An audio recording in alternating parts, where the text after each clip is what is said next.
본 방송에서 제공하는 투자 정보는 투자 판단에 대한 조언입니다. 방송에서 제공하는 주식의 가치, 가격 상승 및 하락에 대해서는 방송사에서 보장하지 않습니다. 시청자 여러분 안녕하세요. 오늘을 돌아보고 내일을 준비하는 오늘장 내일장 2부 진행의 백설입니다. 장 마감까지 확실한 승부 전략과 내일장 주목할 섹터까지 제시해드리고 있습니다. 오늘도 저희 방송과 함께 하시면서 성공적인 투자 전략 가득 담아가시기 바랍니다. 본 방송에서 제공해드리는 정보는 투자 판단을 위한 조언일 뿐 해당 주식의 가치와 수익률을 보장하지는 않습니다. 아울러 서울경제TV와 서울경제신문은 당사의 브랜드입니다. 최근 당사를 사칭하는 피해 사례가 늘어나고 있는 만큼 각별히 주의해 주시기 바랍니다. 또 저희 방송 유튜브를 통해서도 보실 수 있습니다. 유튜브 검색창에 서울경제TV라고 검색하시면 저희 방송과 함께 하실 수 있으니까요. 실시간으로 댓글 참여도 많이 해주시기 바랍니다.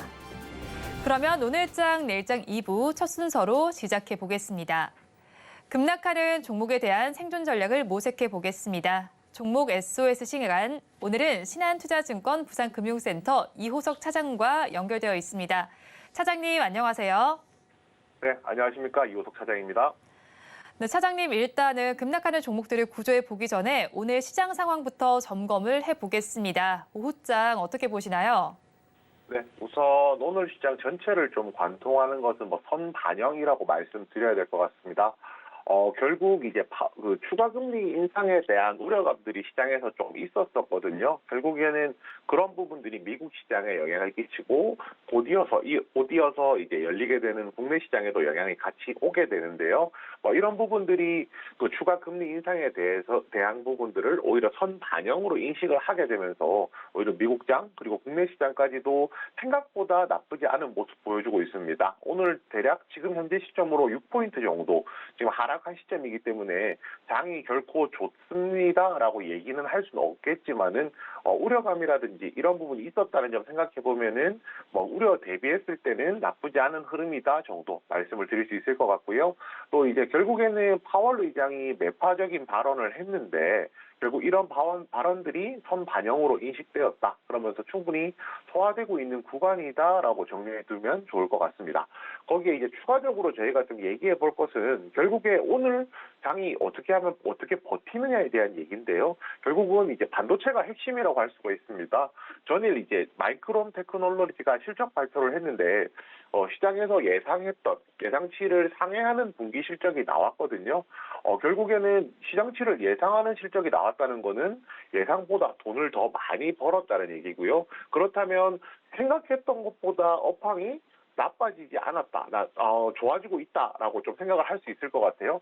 이런 부분 생각해 보면 결국에는 마이크론이라는 것이 국내 반도체 종목들의 그 당일날 이제 하루죠, 반나절 정도 먼저 시세를 보여주는 지표라고 생각을 해봤을 때 결국 국내 시장에서 반도체 관련주들이 오늘 시세가 강하게 나오진 않지만은 시장에서 버티는 수준에서는 어느 정도 시세가 나오고 있다는 것이 좀 의미가 있다라고 할 수가 있을 것 같습니다.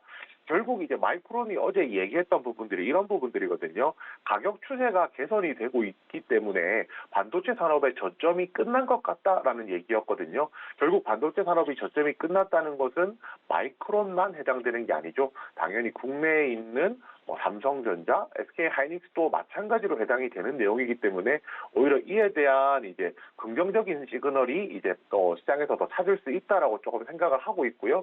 그리고 이제 이번 이제 또 최근에 나왔던 리포트들을 조금 더 종합해서 얘기를 해보자면 일반적으로 저희가 생각했던 시장의 사이클 대비했을 때 상승으로 돌아설 수 있는 변곡점이 조금 더 앞당겨지고 있다는 이야기들도 나오고 있습니다. 결국에는 이제 그 AI를 기반으로 해서 HBM3라든지 그리고 서버용 반도체를 통해서 DDR5라든지 이런 신규 하이엔드급 제품들에 대한 수요가 많이 늘어나게 되면서 결국은 업황의 이제 바닥이 그 변곡점이 조금 더 잠겨온다는 흐름도 있거든요. 결국은 이런 흐름까지도 한번 체크하면서 반도체 관련주들에 대한 관심 유지할 필요가 있다라고 생각하고요. 여기에 추가적으로 개별적인 이슈라고 조금 생각을 해보자면 오늘 시장에서 그 UAM, 도시명 항공 모빌리티 관련주들이 시세가 많이 나왔습니다. 뭐 이런 종목들이 시세가 나오게 된 것의 가장 큰 이유는요. 그 미국의 조비 에비에이션이라는 회사가 그 미국 연방 정부로부터 UAM 그 비행 허가 획득을 했습니다. 결국은 UAM이라는 것이 뭐 기술이 없느냐 하면 그건 아니거든요. 기술력은 어느 정도 있는 상황인데 이것이 상용화되는 단계에서 실제로 적용을 할 수 있느냐 없느냐가 굉장히 좀 중요한데요. 결국은 비행 허가가 났다는 것은 상용화를 위한 첫 발을 내딛었다라고 좀 표현을 할 수 있을 것 같아요. 굉장히 멀리 느껴졌던 성장주가 다소 조금 가까이 당겨오는 이제 그런 효과가 있다라고 생각하시면 될 것 같고요. 뭐 이런 내용들이 나오게 되니까 조비 에비에이션 같은 경우에는 전일 미국장에서 한 40% 넘게 급등을 했었고요. 국내에서도 뭐 파이버 프로를 기점으로 해서 뭐 기산텔레콤, 뭐 하나시스템 이런 관련된 종목들도 상승하는 모습 볼 수 있어서 뭐 이 부분도 체크해볼 필요가 있습니다. 마지막으로 뭐 제일 많은 분들께서 관심이 있을 이야기죠. 2차 전지 관련주에 대한 얘기를 좀 해봐야 될 것 같은데요. 결국은 2차 전지는 제가 매주 말씀드리게 되는 것 같지만 에코프로의 가격 방향에 따라서 이제 결국 이제 2차 전지 업종 자체가 이제 전체적인 방향성이 결정이 된다라고 보이거든요. 최근 이틀간 많이 빠졌다가 오늘은 어느 정도 반등이 나오는 모습을 보여주고 있고요. 결국 이제 2차 전지 관련주들이 어떤 방향을 잡느냐에 따라서 앞으로 시장을 주도하는 업종이 2차 전지가 될지, 뭐 반도체가 될지 결정이 될 것이기 때문에 2차 전지 관련주들 전체적인 향방에 대해서는 꾸준하게 관심 가질 필요가 있다라는 점까지 말씀드리겠습니다. 네, 지금 시장은 코스피보다 코스닥이 조금 더 힘을 내지 못하고 있습니다. 이렇게 지수는 빠지고 있지만 반도체 관련주는 마이크론의 호실적에 힘입어서 조금 오름세가 나타나고 있는데요. 그렇다면 급락하는 종목들도 있겠죠. 2시 30분 기준 급락주들 화면을 통해서 살펴보겠습니다. 인상가를 먼저 보겠습니다. 천일영 관련주로 오늘도 지금 나타나고 있는데요. 지금 시장에서 15% 넘게 빠지고 있습니다. 2,595원 선을 가리키고 있고요. 다음으로 초록펜 컴퍼니를 보겠습니다. 물류 전문 업체인데요. 52주 신저가를 오늘 시장에서 기록 중입니다. 지금 시장에서 14%가 넘게 빠지면서 326원 선을 지나고 있습니다. 다음으로 상보 보겠습니다. 그래핀 제조업체인데요. 흑연 대란의 수익 기대감이 있었는데 오늘 장에서는 밀리고 있습니다. 12%대 급락 양상을 펼치면서 2,175원 선을 지나고 있습니다. 다음으로 대웅제약 보겠습니다. 제약 바이오 관련주인데 오늘 내부적인 리스크가 나와 있죠. 10%가 넘게 빠지면서 92,500원 선을 지나고 있습니다. 다음으로 스튜디오 드래곤도 보겠습니다. 스튜디오 드래곤 오늘 장에서 5% 넘게 빠지는데요. 콘텐츠 관련주입니다. 최근에 이 종목 역시도 내부 리스크로 급락한 적이 있었는데 오늘 또 빠지고 있습니다. 자세한 내용도 짚어보도록 하겠습니다. 2시 30분 기준 급락하는 종목들 저와 함께 살펴보셨는데요. 이 종목들을 보유하고 계신 분들이거나 또 다른 종목에 대한 궁금증이 있으시다면 유튜브 댓글창에 남겨주시기 바랍니다. 그러면 저희는 첫 종목부터 구조를 해보도록 하겠습니다. 인상가를 가장 먼저 구조를 해볼 텐데요. 후쿠시마 오염수 방류가 정말로 임박해 오고 있습니다. 이렇게 되면서 천일영 관련주들 크게 오름세를 보였다가 어제도 그렇고 오늘도 지금 소금 관련주인 인상가에서 좀 급락세가 관찰이 되고 있습니다. 이 종목 저희가 어떻게 하면 좋을까요? 네, 우선 이제 방금 말씀해 주셨듯이 후쿠시마 오염수 방류가 임박해 있는 상황입니다. 사실 테마적으로 생각을 한다라고 하면, 이슈적으로 생각을 한다라고 하면 당연히 임박하면 임박할수록 위기 상황이 더 높아지니까 리스크 상황이 더 커지게 되니까 그에 반사 이익을 얻는 후쿠시마 오염수 방류 관련주들, 보통 저희가 소금 관련주라고 부르죠. 이런 이제 소금 관련주들이 시장에서 더 두각을 드러내는 것이 맞는데 실제로는 그런 양상을 띠진 않습니다. 오늘 같은 경우에 인상가라든지 보라티알 아니면은 신성홀딩스 같은 관련주들이 전체적으로 다 조정이 나오는 모습을 보여주고 있거든요. 결국에 이겁니다. 오염수 방류에 대한 이야기가 처음 나오고 나서는 이 소금에 대한 소금 관련주라는 소재가 굉장히 신선했기 때문에 그리고 수급이 쏠렸기 때문에 시장에서 급등하면서 주목을 받았었지만요. 이 후쿠시마 오염수 방류라는 그 이슈 자체가 이제는 자주 언급되면서 신선하지 않고 조금 더 익숙해진 소재로 이제 소재에 포함되었다라고 생각하시면 되거든요. 그렇기 때문에 상대적으로 수급을 더 끌어들이기에는 좀 다소 부족한 것이 아닌가라는 생각이 들고 있습니다. 실제로 최근 6월 16일 이후로는 이제 고점을 만들고 나서 조정이 나오기 시작했었고요. 그 이후로 꾸준히 조정이 나오다가 오늘 같은 경우에 약 16% 현재 시점에서 약 16% 정도 하락이 나오는, 전체적으로 큰 하락 나오는 모습 보여주고 있는데요. 결국 이제 오늘 하락은 이제 후쿠시마 오염수 방류 관련주들이 전반적으로 다 나오는 조정이다라고 생각하시면 될 것 같습니다. 그렇지만 종목 개별적으로도 이슈가 있습니다. 그리고 이 이슈가 조금 영향이 크기 때문에 다른 종목들 대비했을 때도 이 종목이 더 많이 빠진다라고 좀 생각을 하고 있거든요. 그 내용은 바로 이겁니다. 그 인상가가 그 12 전환 물량이 나왔거든요. 대략적으로 보았을 때 이제 10이라는 것은 전환사채라고 저희가 부르고요. 그 채권으로 투자했다가 어느 일정 시점이 되었을 때 주식으로 전환을 할 수 있는 권리를 가지고 있거든요. 그리고 주식을 전환할 때는 일반적으로 현재 시세보다 낮은 가격에 이제 전환 가격이 형성이 되어 있기 때문에 전환을 해서 매도를 하게 된다라고 하면 그만큼 차익이 조금 많이 발생을 하게 되는 거고요. 전환이 이제 굉장히 좀 많이 됐습니다. 며칠 전까지 거의 180만 주 정도 전환이 됐었고, 또 다음 달까지 한다라고 하면은 100만 주 정도가 더 전환이 될 것이라고 이야기가 나오고 있거든요. 그래서 토탈했을 때 한 280만 주 정도 전환이 될 건데, 기존의 발행 주식 대비했을 때 약 8.8% 정도 해당하는 수치입니다. 쉽게 말해서 지금 가격과 상관없이 굉장히 아래쪽에서 전환할 수 있는 가격의 물량이 한 280만 주, 그러니까 8.8% 정도 나온다는 거니까 이 물량들은 차익 실현이 나올 수 있다라는 가능성을 열어둬야 되거든요. 이런 부분들 때문에 자연스럽게 좀 이 종목에 대해서 보유보다는 이제 조금 이 종목을 탈출하고자 하는, 왜냐하면은 차익 실현이죠. 차익 실현하고자 하는 의사가 더 많았을 거라고 생각을 하고요. 그런 관점에서 매도가 나왔다는 것도 조금 생각을 해봐야 될 것 같습니다. 이 종목에 대해서는 이 부분 말씀드리고 싶습니다. 테마나 개별 종목 이슈 같은 경우에 모두 주의가 필요하다는 점인데요. 테마는 제가 앞서서도 말씀드렸지만은 후쿠시마 오염수 방류와 관련해서 그 시한이 임박했기 때문에 굉장히 이제 언론에 많이 이야기가 나오고 있지만 언론에 많이 노출이 되고 이 테마가 시장에 언급된 것이 대략적으로 2주가 넘은 상황이기 때문에 상대적으로 이제 테마에 있어서는 어느 정도 신선함이 좀 떨어진 상황이다라고 말씀드려야 될 것 같고요. 12 전환에 따른 유통 물량 부담이라는 것도 이 개별 이슈 같은 경우에도 투자자 입장에서 기존 보유자들 입장에서는 굉장히 좋은 내용이 아니기 때문에 이 부분까지 또 주의할 필요가 있다라고 정리드리겠습니다.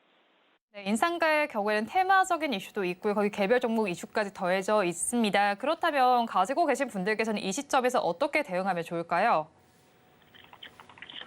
네. 우선 이제 이 종목 같은 경우에는 도망가자라고 의견을 드리겠습니다. 이유는 굉장히 간단한데요. 만약에 이 구간에서 버틴다라고 하면은 버틸 수는 있을 겁니다. 버틸 수는 있는데 굳이 이 구간에서 버틸 필요가 있을까라고 하면은 그렇지는 않다라는 게 의견이고요. 우선 지금 가격이 한 2,600원 정도 됩니다. 이 종목 같은 경우에 지금 현재 가격이 그 인상가라는 종목이 시세가 처음 분출하기 시작했던 시점의 가격이거든요. 그래서 지금 가격에서는 어느 정도 지지가 나오고 있는 것은 사실입니다. 그 지지선이 저는 이제 제가 늘 설명드릴 때 지지선, 그다음에 저항선에 대해서 설명을 자주 드리게 되는데 딱 2,600원 지금 가격대가 지지선으로는 작용을 하게 될 겁니다. 그렇지만 만약에 오늘 2,600원이라는 지지선이 무너지게 된다라고 하면 아래쪽으로 61선인 2,200원까지 열려 있는 상황이거든요. 그렇다면 지지선이 무너졌을 경우에 아래쪽으로 내려갈 수 있는 여지가 좀 더 많다라고 생각해서 그렇게 말씀드리게 되었고요. 만약에 이 종목을 다시 사신다라고 하면 2,200원 말씀드리겠습니다. 앞서서 말씀드렸듯이 2,200원이 61선이 도달하는 위치이기 때문에 이 구간에서는 반등이 나올 가능성이 높아서 그렇고요. 재진입 손절가 같은 경우에는 2,000원 드릴 건데요. 이 2,000원이라는 가격은 121선이 도달하는 가격입니다. 매수가 대비 10% 정도 내려간 가격이기도 하고요. 121선 이탈하게 되면은 그 밑으로는 이제 아직까지 지지선이 남아있긴 하지만 다시 위쪽으로 올라오려면 시간이 제법 많이 걸릴 것 같기 때문에 그렇게 손절가 2,000원 드리고요. 재진입 목표가입니다. 재진입 목표가 같은 경우에는 2,600원 드립니다. 만약에 2,200원 매수가 된다라고 하면 위쪽으로 시세가 나왔을 경우에 지지선이 깨지면 저항선이 되거든요. 그래서 2,600원이 저항선으로 작용할 것이라고 판단해서 재진입 목표가는 2,600원 드리겠습니다. 인상가에 대해서는 도망가자라는 전략을 제시해 주셨습니다. 가격 전략 살펴보니까요. 재진입을 하신다면 매수가 2,200원 정도에 해보시고요. 손절 라인은 121선에 도달하는 2,000원 정도로 제시해 주셨습니다. 목표 주가 2,600원으로 말씀해 주셨으니까 투자 의견을 참고해 보시기 바랍니다. 그럼 저희 다음 종목을 구조해 보겠습니다. 곰 하면 생각나는 제약회사가 아닐까 싶습니다. 대웅제약을 구조해 볼 텐데요. 최근에 긍정적인 이슈도 있습니다. 위식도 역류 질환인 팩스쿨루가 중국에서 품목 허가 신청을 받았다라는 이슈도 있는데 오늘 장에서 빠지는 이슈는 이게 좀 더 덮였다라고 봐야겠죠. 보툴린 균주와 관련해서 경쟁사에서 기술력을 빼돌렸다라는 소식이 전해지고 있습니다. 이 소식 때문에 급락한다라고 보면 될까요? 네, 이 의혹 자체가 없었던 것은 아니고요. 이 의혹이 있었는데 이번에 이제 서울중앙지검에서 이제 무혐의 처분이 났던 사건이었는데 서울고등법원에서 이 사건을 다시 수사하라고 지시를 했습니다. 결국에는 이 내용과 관련해서 또 한 번 이제 시장에서 언급이 되게 되면서 오늘 주가가 좀 빠졌다라고 얘기를 하면 될 것 같아요. 결국에 이렇게 생각하면 될 겁니다. 결국 이제 굉장히 보톡스 균주가 나보타죠. 나보타가 굉장히 차지하는 비중이 크거든요. 회사에서. 그렇기 때문에 이 부분에 대해서 문제가 생기고 영업을 할 수 없는 환경이 된다라고 하면 당연히 회사 입장에서 안 좋은 것이 맞고요. 특히 이제 이런 걸 다 떠나서라도 검찰 조사라든지 이런 법적인 문제가 발생했을 경우에는 아무래도 그 이야기가 하나로 한 번으로 끝나는 것이 아니라 지금만 보더라도 다시 수사를 받게 된 것이기 때문에 수사 결과에 대한 아니면은 수사 중간중간에 나올 수 있는 이슈들도 분명히 존재를 하기 때문에 생각보다는 좀 우려감이 좀 크다라고 말씀을 드리겠습니다. 이 내용은 제가 이렇게 말씀드리는 것은 사실 유무와는 전혀 관계가 없는 내용입니다. 저희가 사실이라고 해서 이제 결과가 사실이라고 한들 아니면 거짓이라고 한들 그 결과에 대해서 말씀드리고 싶은 건 아니고요. 이런 주시장에서 이런 이제 이슈에 오르내린다는 것 자체가 그 종목의 입장에서는 좋지 않다는 부분에 대해서 말씀을 드린다라고 생각해 주시면 되겠습니다. 우선 이제 아무래도 이제 이런 이슈가 나왔을 때는 투자에 대해서는 조금 유의를 하실 필요가 있다라는 것이 제 기본적인 생각이고요. 또 이제 그런 말도 있지 않습니까? 소나기는 피해가는 것이 맞다라고 증시 격언 중에도 있는데 그런 관점에서 오늘은 말씀을 드리는 것이 맞을 것 같습니다. 그리고 이 부분도 조금 얘기를 해봐야 될 것 같아요. 최근에 지금 꼭 대웅제약이 아니더라도 제약바이오 업종 내에서는 충분히 수평 이동을 해볼 만한 종목들이 많이 현재 나와 있는 상황이거든요.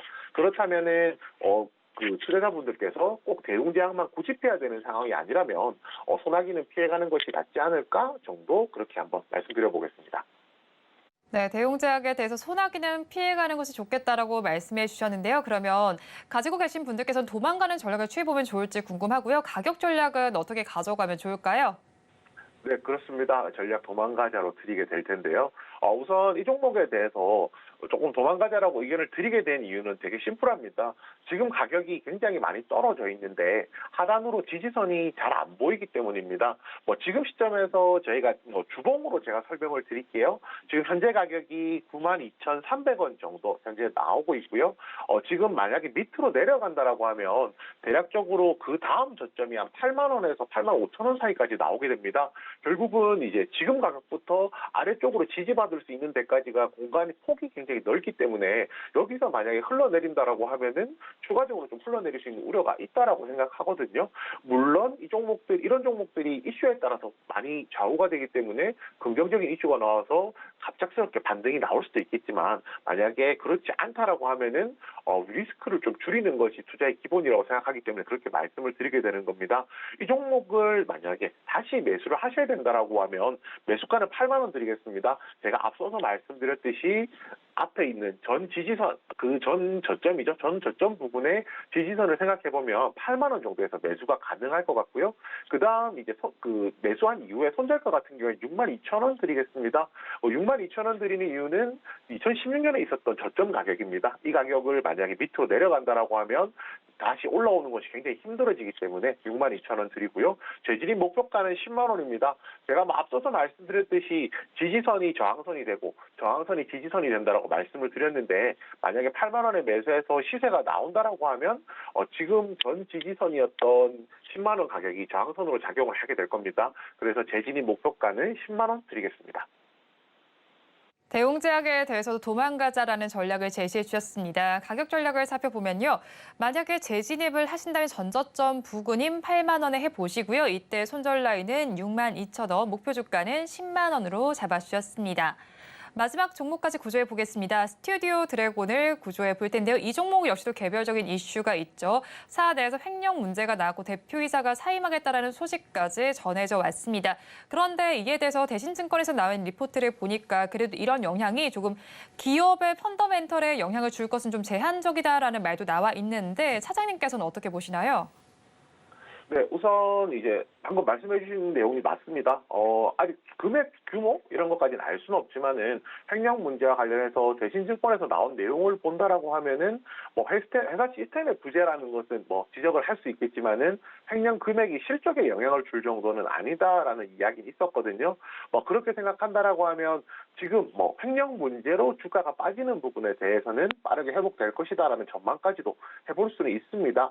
그리고 이제 뭐 대표가 사임을 하긴 했는데 원래 임기가 9월 달까지였기 때문에 한 3개월 정도 좀 빠르게 조기 퇴임한 것이다 생각하면은 생각보다 저희가 처음 그 내용을 들었을 때 뭐 사내 행정사고 발생이라든지 대표이사 사임이라든지 이런 이제 뭐 우려감에 대비했을 때는 생각보다 뭐 이슈가 크지 않을 수도 있겠다 정도는 생각할 수 있을 겁니다. 그렇지만 저는 굉장히 좀 본질적인 문제에 대해서 좀 말씀을 드리려고 하는데요.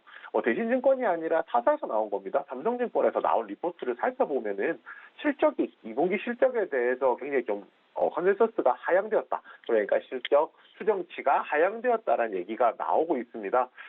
시장에서 추정했던 실적은 약 이제 영업이익이 194억 정도였는데요. 지금 추정치로 보았을 때는 2분기 영업이익이 119억 정도로 시장 전망 대비했을 때 30%에서 40% 사이 정도 그 밑도는 이제 실적이 나올 거라고 조금 예상을 하고 있습니다.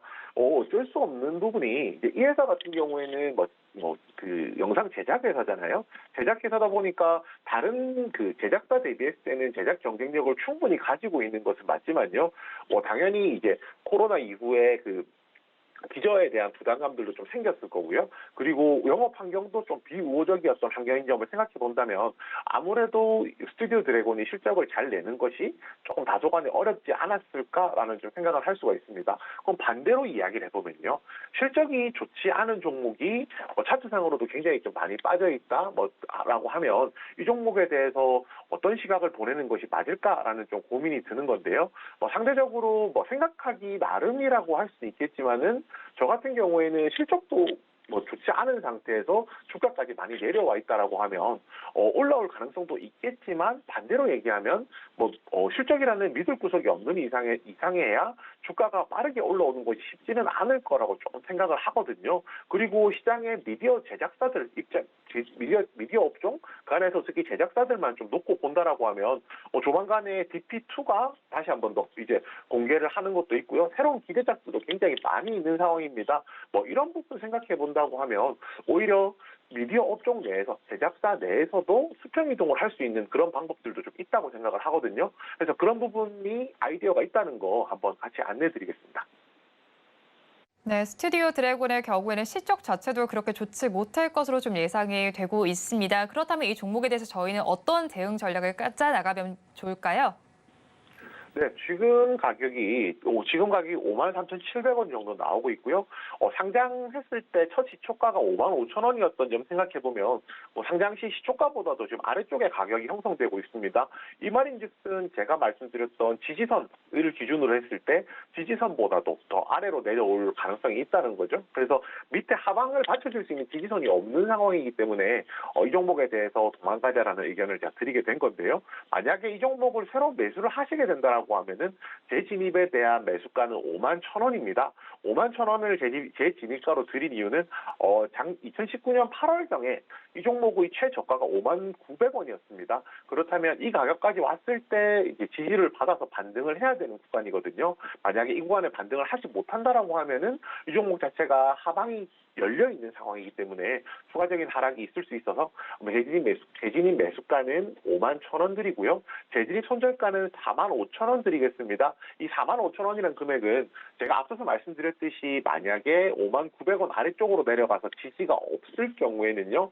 하단이 뚫려 있기 때문에 하락폭이 어느 정도는 가파를 수도 있습니다. 그래서 5만 천 원 매수가 기준으로 대략적으로 한 10% 정도 이제 손절가를 제가 잡았습니다. 그리고 마지막으로 재진입 매수가 같은 경우는 5만 8천 원입니다.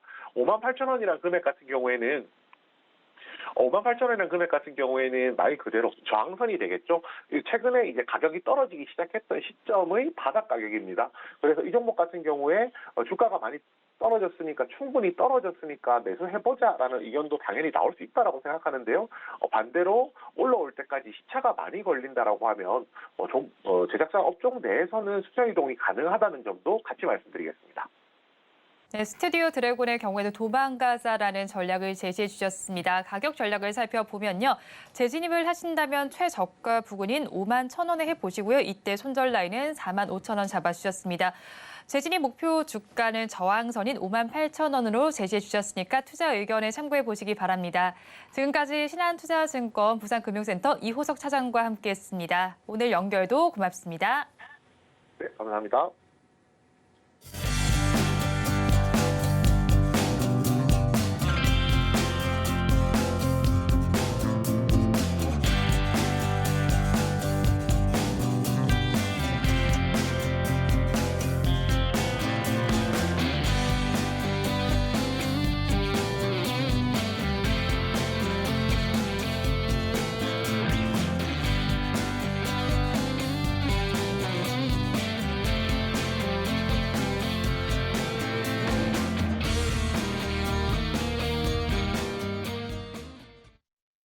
앞서서 급락주에 대한 대응 전략을 살펴봤다면 이번에는 오늘의 매매일지에 성공적인 마침표를 찍어드릴 찬스 종가 베팅 시간입니다.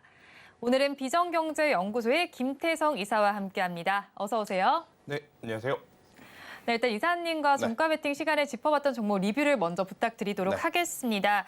6월 22일에 공략을 해주셨던 종목인데 대명에너지가 지금 수익률이 4%대로 나고 있습니다. 네. 저희 이 종목 어떻게 하면 좋을까요? 일단 대명에너지 같은 경우에는 여전히 크게 상승을 한 구간이 아니고 최근에 지금 이 박스권 부분에서 이제 횡보성 움직임을 탈피할 수 있는 그러한 직전의 움직임을 좀 보이고 있어서 가지고 계신 분들은 당연히 보유를 해야 되셔야 되고 없으신 분들도 지금 가격이 조금 높다라고 생각할 수 있지만 저는 그래도 적극적으로 우리가 트레이딩 해봐도 괜찮지 않을까라는 생각이 듭니다. 일단 대명에너지 같은 경우에는 여러분들에게 제가 말씀드렸다시피 국내 해상풍력 타워를 만듦에 있어서 굉장히 큰 이 시장 지배력을 가지고 있는 기업이기 때문에 지금 전 세계적으로 신재생 에너지에 대한 관심도가 계속해서 높아지고 있는 게 이제 사실이잖아요. 그렇기 때문에 저는 충분히 대명에너지 지금보다 더 좋은 가격대까지 한번 노려봐도 괜찮다라는 의견 드려보도록 하겠습니다. 네, 대명에너지는 충분히 더 좋은 가격대를 노려봐도 좋겠다라고 말씀해 주셨는데 글로벌 해상풍력 전반적으로 봤을 때도 각축전이 벌어지고 있습니다. 그럼 장기적인 관점으로 봐도 괜찮을까요? 저는 충분히 장기적인 관점으로 보셔야 된다. 그러니까 단기적으로 보시기보단 오히려 이 해상풍력은 장기적으로 보셔야 된다. 왜냐하면 오늘 공사한다고 사 푸고 나서 다음 달에 이게 완성되는 게 아니지 않습니까? 그렇죠. 엄청나게 큰 이 터빈들이 들어와야 되고 또 기둥도 세워야 하고 그러다 보니까 공사 기간이 굉장히 긴 또 사업 중에 하나이기에 전 장기적으로 보시는 게 맞지 않을까라는 생각이 들고 또 지난주에 큰 이슈가 하나 있었죠. CS 윈드 급락. 아무래도 이제 CS 윈드가 그 지멘스에 이제 납품하는 부품에 대해서 이 이슈가 좀 있다 보니까 CS 윈드의 주가는 좀 급락을 했었고 반대로 그에 따른 반사수혜를 받을 수 있는 기업이라고 보여지는 CS 베어링의 이 주가는 좀 급등을 했었어요. 근데 이제 그런 변동성이 오히려 그동안에 조금 관심을 받지 못했던 대명에너지에게는 저는 기회가 아닐까라는 생각이 듭니다. 이렇게 뉴스가 많아? 그러면 일단 대명에너지 쪽으로 한번 베팅을 해봐야겠다라는 투자 심리도 저는 긍정적으로 작용하지 않나라는 생각이 들어서요. 대명에너지 단기적으로도 좋지만 웬만하면 좀 길게 보셨으면 좋겠다라는 의견 드려보도록 하겠습니다. 네, 해상 풍력주 전반적으로 장기적으로 보시면 좋겠고 그중에서 대명에너지 한 번 더 짚어주셨습니다. 그럼 다음 종목도 한번 보도록 할게요. 이오테크닉스 5월 25일에 공략을 해주셨는데 이 종목은 22%대 수익률이 나오고 있네요, 이사님. 뭐 반도체 IT라면 네. 제대로 된 반도체 IT 이 개별주라면 사실 2주 동안은 굉장히 좀 재미있는 시장이 아니었나라는 생각이 네. 듭니다. 일단 뭐 전체적으로 이 엔비디아의 좋은 실적 그리고 오늘 새벽에 나온 마이크론에 대한 긍정적인 또 실적 개선 시그널 그런 것들이 또 모여지다 보니까 뭐 삼성전자라든지 SK하이닉스도 사실은 여기서 폭발적인 변동성을 보이진 못하지만 밀리지 않았다라는 것에 저는 주목을 하셔야 될 것 같아요. 밀리지 않으니까 소부장 관련 기업들이 오히려 더 좋은 모습을 지금 보이고 있다. 이오테크닉스도 마찬가지죠. 그러니까 레이저 장비 업체로서 PCB, 모바일뿐만 아니고 반도체 쪽으로의 계속되는 이제 수주 물량이 채워진다라고 한다면 올해 상반기보다 더 나아지는 하반기 실적에 대한 기대감을 여전히 좀 가져갈 수 있지 않을까라는 생각이 들고 일단 차트의 모습을 보면요.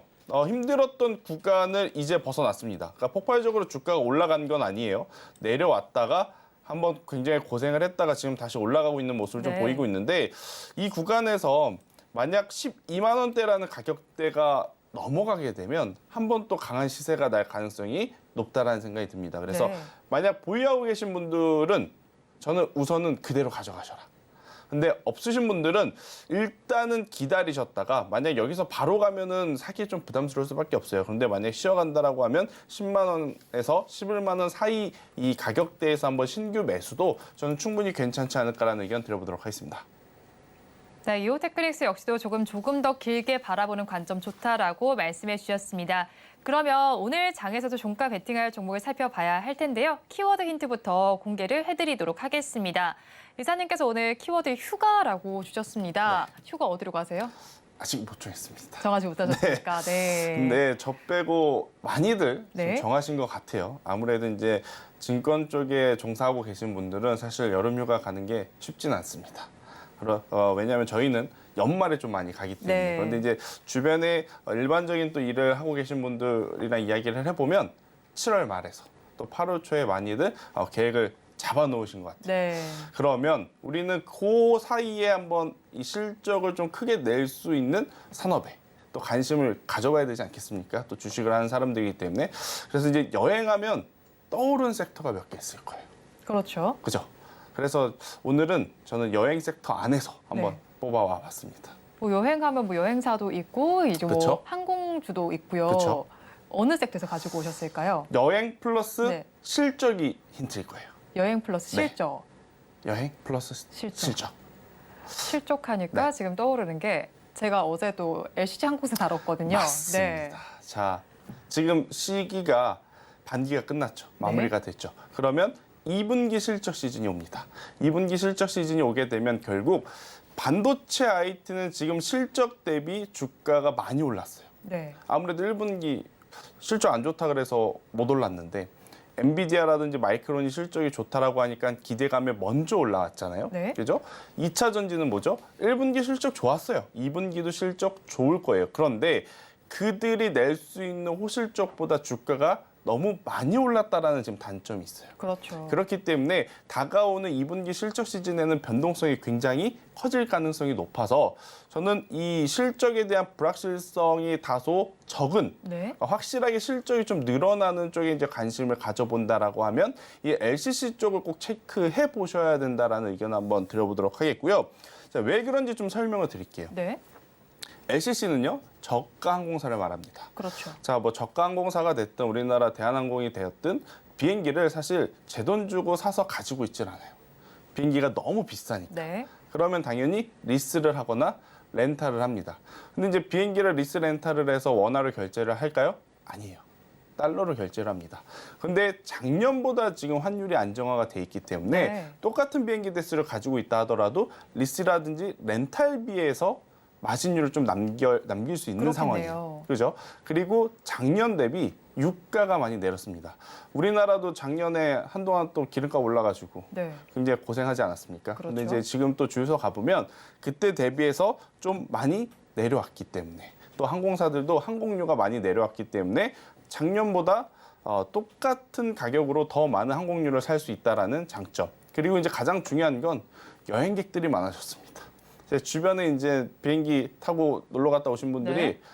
주말이라든지 연휴만 지나면 한두 분씩 계시는 것 같아요. 그렇죠. 베트남 갔다 오셨다, 뭐 태국 갔다 오셨다, 일본 갔다 오셨다. 네. 뭐 제주도는 작년에 많았는데 올해는 또 많이 없는 것 같아요. 아무튼 이렇게 이 비행기를 타고 다니시는 여행객의 수요가 증가했다라는 부분에 입각해서 보면 충분히 저는 이번 분기에 LCC 기업들이 좋은 실적을 낼 수 있지 않을까라는 의견 한번 들어보도록 하겠습니다. 네, 그럼 오늘은 어떤 종목 가지고 오셨는지 궁금하네요. 어떤 거 가지고 오셨을까요? 굉장히 많은 이 LCC 항공사가 있더라고요. 네, 지난번에 또 제주항공도 짚어주셨잖아요. 제주항공도 가져왔었고, 뭐 지금 보고 있는 기업은 뭐 진에어라는 항공사도 있고, 네. TA 항공도 있고, 뭐 에어부산도 있고 그런데 저는 오늘은 티웨이 항공을 꼭 보셔야 되지 않을까. 티웨이 항공이요? 네. 네. 자, 왜 그러냐면 일단 화면부터 한번 볼게요. 네. 지금 이 TA 항공의 수급 화면을 제가 이 화면을 띄워놨는데 네. 외국인의 매수세가 지금 심상치가 않습니다. 6월 16일부터 오늘까지 네. 거의 20거래일 동안 외국인들의 매수세가 강하게 들어왔어요. 그러네요. 특히나 네. 어제 그제 아무래도 이제 지수의 조정 그리고 어느 정도 올라왔던 물량에 따른 차익 매도 물량이 나오면서 변동성이 나올 때도 외국인은 매수를 했습니다. 그렇네요. 그렇기 네. 때문에 저는 다른 LCC 항공사도 물론 좋지만 외국인의 관심을 지금 받고 있는 티웨이 항공이 한번 시세가 나오게 되면 굉장히 강하게 올라갈 수 있다라고 좀 보시면 될 것 같고 지금 왜 LCC 항공사들이 또 굉장히 큰 이벤트를 함에도 불구하고 마진율이 높으냐면요. 네. 예를 들어서 우리나라에서 A라는 나라 가는데 100km가 걸린다고 하고 네. 또 B라는 나라로 가는데 1000km라고 한번 가정을 해볼게요. 그러면 거리수가 10배가 차이 나잖아요. 네. 그럼 티켓 가격도 10배가 차이가 나야 되는 게 맞죠? 네. 근데 티켓 가격이 지금 5배밖에 차이가 안 난다고 합니다. 그러면 가까운 데 가는 티켓 값이 비쌀까요? 먼 데로 가는 지금 티켓 값이 싼 걸까요? 이거에 이제 또 고민을 하실 거 아니에요. 네. 지금 일본 가는 거는 약 50만 원이라 그래요. 그런데 미국 가는 거는 200만 원이라 그래요. 일본과 미국의 거리 차이가 10배인데 네. 가격 차이는 4배, 5배 차이밖에 안 난다고 합니다. 즉 짧게 가는 노선을 지금 많이 가지고 있는 항공사일수록 굉장히 이 많은 이윤을 남길 네. 수 있는 상황이다라고 좀 보시면 될 것 같아서 TA 항공 같은 경우에는 LCC 항공사 중에서도 가장 또 비행기 보유 대수가 지금 많은 네. 항공사이기 때문에 저는 충분히 비수기라고 할 수 있는 이 2분기에도 굉장히 또 좋은 성과를 낼 수 있는 항공사다. 물론 TA 항공뿐만이 아니고요. 진에어, 제주항공, 에어부산 2분기 실적 다 잘 나올 겁니다. 네. 근데 이제 그 중에서 어느 기업이 더 많이 올라갈 거냐 이제 그게 이것을 중요하잖아요. 네. 찾아야 하는 싸움이기 때문에 저는 외국인의 픽을 좀 받은 TA 항공을 한번 선택을 해 드려보도록 하겠습니다. 네, 티웨이 항공 최근에 수급 추이를 살펴보니까 외국인 투자자들 계속해서 매수세 보이고 있는데 그렇다면 저희 가격 전략은 어떻게 네. 가져가야 할까요? 일단 뭐 TA 항공 같은 경우에 뭐 오늘 종가도 크게 부담되는 가격은 아니다라는 생각이 듭니다. 오히려 만약 제가 설명을 드렸을 때 이 3,600원, 3,700원대를 넘어서 올라갔으면 참 말씀드리기가 부담스러웠을 것 같아요. 네. 그런데 다행이란 표현이 맞는지 모르겠습니다만 아직까지 큰 시세가 나지 않는 그러한 가격대이기 때문에 저는 오늘 종가 가격에서 매수를 하셔도 괜찮다라는 의견 한번 드려보도록 하겠고요. 대신에 이 3,000원이라는 가격대가 이탈이 되게 되면 그때는 조금 필요할 수가 있어요. 네. 3,000원이라는 가격대는 최근에도 이탈이 될 만하면 그래도 계속 매수세가 들어왔었던 가격대인데 이 밑에 가격으로 내려가게 되면 또 시간이 오래 걸릴 수 있다라는 단점이 있습니다. 그래서 손절가는 3,000원을 제시드려 보도록 하겠고요. 만약 여기서 바로 올라간다. 결국에는 저는 신고가를 노려보고 있지만 그래도 이 박스 상단에서의 한번 악성 매물, 그동안에 좀 물려 있었던 매물이 나올 가능성이 높아서 1차는 4,500원, 만약 4,500원을 넘어선다라고 하면 5,000원 그 이상까지도 봐도 괜찮다라는 전략 드리도록 하겠습니다. 네, 종가 베팅할 종목 티웨이 항공이었습니다. 그렇다면 저희는 마감 동시효과 구간 분위기 살펴보겠습니다. 우리 양대시장 장 초반에 반짝 반등하는가 싶더니 다시 또 힘을 내지 못하고 있습니다. 코스피 시장 약보합권에 들어가 있네요. 2,557선에 마감할 것으로 보이고요. 코스닥 시장은 조금 더 많이 빠집니다. 0.61% 내림세로 861선에 종가 형성할 것으로 예상이 되고 있습니다. 오늘 시장 이사님께서는 어떻게 보셨을까요? 이 정도만 해도 저는 크게 네. 무리 없었던 하루가 아니었나라는 생각이 들어요. 사실 이제 뭐 어제 미국의 3대 지수 조정 대비 강하다라는 표현이 맞을 수도 있을 네. 것 같지만 또 우리나라 장전에 마이크론 실적이 나오면서 나스닥 선물이 또 강하게 올라왔음에도 불구하고 우리나라 지수는 또 강하지 못했다라고 또 생각을 하시는 분들도 많을 것 같은데 네. 저는 이 정도면 우리나라 시장 굉장히 견고하다, 강하다라는 좀 표현을 드릴 수 있을 것 같고요. 제가 한 3주 전부터 좀 말씀드렸던 것 같아요. 삼성전자라든지 SK하이닉스, 그러니까 이 시총상위 두 대형주가 엄청나게 큰 변동성만 보이지 않는다면 종목에 더 집중을 해서 더 빠른 매매를 하시는 게 지금은 더 맞는 시장이 아닌가라는 이야기를 드렸는데요. 그 기조가 그대로 좀 연출이 되는 것 같아요. 네. 삼성전자, SK하이닉스는 여전히 방향성을 확실하게 지금 내어주진 못하더라도 밀리지는 않다 보니까 중소형 개별주 단, 특히 이제 반도체 소부장 단이 그래서 오늘 굉장히 또 좋은 모습을 보였던 것이 아닌가라는 의견 한번 드려보도록 하겠고, 사실 어제 반기 결산 마지막 날이었습니다. 그래서 네. 이제 메이저 주체들의 이제 매도세가 많이 나와서 좀 흔들렸던 종목군들이 있었는데, 일단 오늘은 그 흔들렸던 종목군들의 다수가 일정 부분 또 되돌리는 모습이 나왔던 하루였기 때문에 일단 오늘보다는 저는 내일의 흐름이 더 중요하지 않을까. 만약 오늘에 이어서 내일까지 반등세가 이어져 준다? 그러면 충분히 7월 달에도 우리가 추가적인 상승세를 기대해 볼 수 있는 시장이 연출이 될 수 있다는 의견 드리겠습니다. 네, 일단 우리 시장은 강 초반에 잠깐 반등을 하더니 지금 내림세로 전환이 됐습니다. 수급적인 측면에서 좀 부담을 느꼈기 때문이다라고 볼 수가 있겠는데요. 장 초반에 올랐던 이유는 외국인 투자자들과 기관 투자자들이 쌍끌이 매수를 해준 덕분이었는데 지금 좀 돌아섰습니다. 외국인 투자자들은 매도로 돌아섰고요. 기관 투자자들은 매도 규모를 점차 줄여내더니 지금 양대 시장에서는 매수세를 소폭이나마 내주고 있는 양상이 펼쳐지고 있습니다.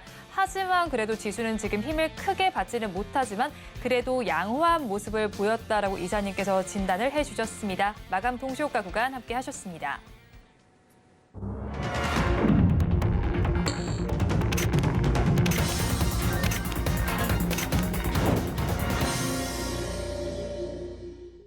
오늘장 우리 시장은 내림세로 마감을 하게 되었습니다. 그래도 저희는 내일장에 대한 전략을 짜봐야겠죠. 오늘장 내일장 전문가님들께 내일의 히든카드가 될 중요 포인트를 여쭤봤습니다. 화면을 통해서 살펴보시죠. 네, 숨고르기에 들어간 우리 증시입니다. 미리 선점할 섹터가 어디일지 여쭤봤는데요. 먼저 신한투자증권의 이호석 차장님께서는 반도체 섹터를 짚어주셨습니다. 다음으로 김한진 애널리스트께서는 IT 소부장과 조선, 자동차 섹터가 유망하다라고 말씀해 주셨고요. 마지막으로 루크투자연구소의 임순재 대표님께서는 2분기 실적 개선이 기대되는 자동차와 조선 업종. 지금 박사님과 대표님께서 같은 업종을 좀 짚어주신 부분이 있네요. 이에 대해서 이사님 의견 어떠실까요?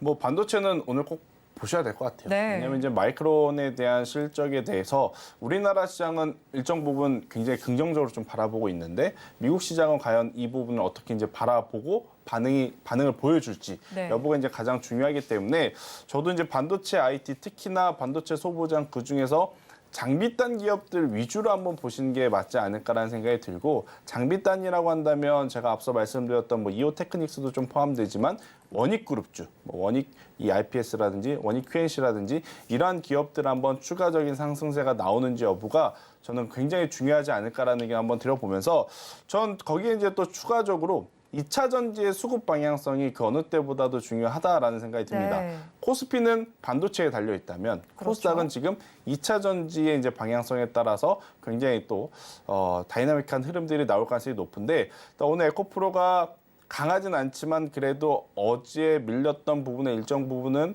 회복은 좀 했어요. 네. 근데 이 흐름이 제가 앞서서도 한번 언급드렸으나 계속해서 나와줘야지, 만약 내일 한번 또 추가적으로 밀린다? 그러면 당분간 2차 전지에 대해서는 고점 논란이 또 불러일으킬 가능성이 네. 높기 때문에 저는 반도체 IT 그리고 2차 전지 쪽을 한번 체크를 하시면서 보셔야 된다라는 전략 드리도록 하겠습니다.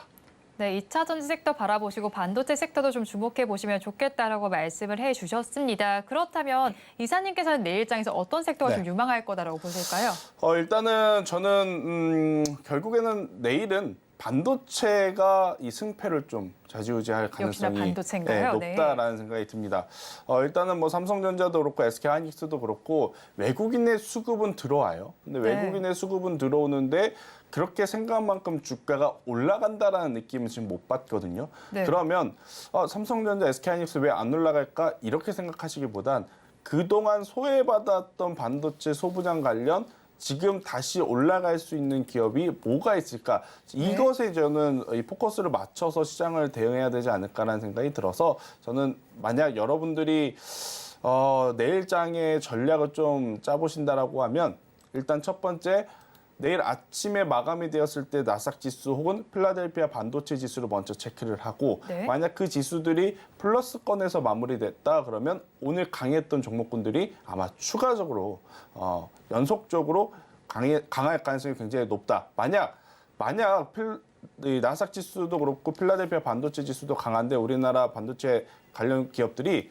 오늘 상승했다라는 핑계로 내일 잠시 쉬어가면요. 그 쉬어감을 노려보는 것도 저는 하나의 포인트가 될 수 있다는 의견 드려보도록 하겠습니다. 네, 일단 뭐 반도체 섹터 짚어주셨는데 사실 삼성전자가 장 중에는 52주 신고가를 경신하기도 했고요. 뭐 수급적인 측면도 짚어주셨잖아요. 그런데 삼성전자는 뭐 6거래일 연속 외국인 투자자들이 매수세를 보였는데 오늘 마감은 지금 보니까 약세로 마감을 했어요. 네. 그렇다면 반도체 섹터 내에서도 좀 외국인 수급이 지금 집중되는 곳이 어느 종목 쪽인가요?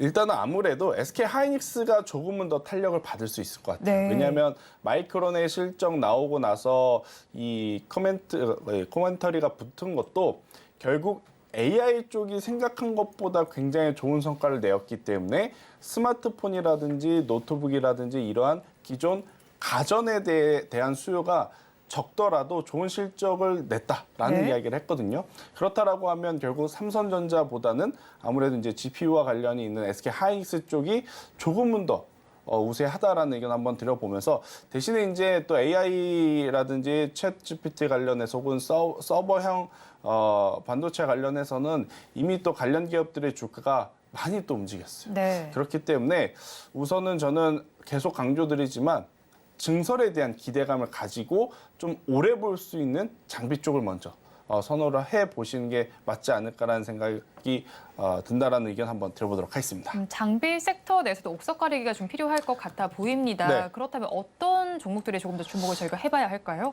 일단은 이오테크닉스를 말씀드렸기 때문에 그것은 네. 좀 배제를 할게요. 네. 그러면 하나 제가 오늘 좀 보고 있는 기업이 원익 QNC라 그래서 세정과 관련된 네. 세정 공정과 관련된 이 기업이 있어요. 원익 QNC. 원익 그룹주가 전체적으로 SK하이닉스발 매출 비중이 굉장히 큰 기업이에요. 네. 그러니까 SK하이닉스의 주가가 혹은 SK하이닉스의 수급이 몰린다. 그럼 원익그룹주도 따라갈 가능성이 굉장히 높다라고 좀 보시면 네. 될 것 같아서 만약 보신다면 원익 QNC 현재 가격이 굉장히 메리트 있다라는 의견 드려보도록 하겠습니다. 네, SK하이닉스를 보실 때도 원익 QNC까지 한번 살펴보시면 좋겠다라는 의견을 제시해 주셨습니다. 그런데 또 오늘 장에서 지수는 빠졌지만 좀 급등하는 섹터가 또 있더라고요. UAM과 관련된 섹터였는데 국내외적으로 좀 격포제가 있다라고 봐야 할까요? 이제 종목들이 약간 그래도 마감 때문에 살짝 다르게 움직이는데 네. 뭐 파이버프로는 그래도 좋은 양상을 보였고요. 뭐 긴산텔레콤도 괜찮았던 것 같습니다. 그런데 베셀이 조금 약간 밀린 모습이 나타나는데 이 종목들은 오늘 단기적인데 그칠까요? 아니면 앞으로도 조금 더 시세가 분출할 수 있을까요? 저도 좀 고민이 돼요. 네. 왜냐하면 원래는 가장 강해야 될 기업이 개인적으로 봤을 땐 베셀이거든요. 네. 왜냐하면 실질적인 기술력을 가지고 있고 지금까지 UAM 관련한 성과들을 보여줬던 거의 유일한 기업이었기 네. 때문에 그런데 오히려 베셀 같은 경우에는 갭상승 출발 이후에 지금 조정의 폭이 깊고 그렇죠. 그동안에 UAM 테마가 나왔을 때 그렇게까지 강하게 링크되지 않았던 뭐 파이버 프로가 오늘은 또 굉장히 강한 모습을 좀 보이면서 네. 이것을 어떻게 해석해야 될까 지금 경우의 수가 굉장히 복잡해지긴 하는데 결국 시장에서는 계속 뉴페이스, 새로운 얼굴들을 좀 찾아내려는 모습들을 네. 좀 보이고 있는 것 같아요. 그런데 일단 UAM 테마 자체가 저는 현실화 기준으로 본다면 아직 너무 먼 미래를 빨리 가져오는 게 아닌가라는 생각이 듭니다. 그래서 네. 그러면 장기적으로 투자해도 괜찮지 않을까요? 라고 물어보실 수는 있어요. 그렇죠. 하지만 그 장기가 얼마나 1년이 장기일지. 될지, 네. 2년이 될지, 10년이 될지. 물론 이 무인항공기를 사람이 탄다라는 것은 굉장히 위험한 생각일 수 있습니다. 네. 근데 이제 사람보다는 우선 화물을 좀 먼저 실어 나를 가능성이 높은데 그렇게 되면 뭐 우리가 생각한 것보다는 빠르게 무인항공 시대가 올 수는 있으나 너무 먼 미래에 너무 강한 기대감을 갖는 것도 저는 무리가 아닐까라는 생각이 들어서 만약 오늘 뉴스의 변동성을 이용해서 수익 중이시라면 저는 매도를 하시는 게 맞다라는 의견 들어보도록 하겠습니다. 네, 유해인과 관련해서는 너무 먼 미래에 지금 강한 기대감이 반영이 됐다라고 말씀해 주셨으니까 투자 의견을 참고해 보시기 바랍니다. 지금까지 비전경제연구소의 김태성 이사와 함께했습니다. 오늘 말씀도 고맙습니다.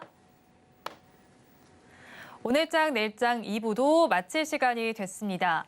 본 방송에서 제공해드리는 정보는 투자 판단을 위한 조언일 뿐 해당 주식의 가치와 수익률을 보장하지는 않습니다. 아울러 서울경제TV와 서울경제신문은 당사의 브랜드입니다. 최근 당사를 사칭하는 피해 사례가 늘어나고 있는 만큼 각별히 주의해 주시기 바랍니다. 오늘장 내일장 2부 준비한 순서는 여기까지입니다. 저희는 내일 이 시간도 여러분과 함께하겠습니다. 고맙습니다.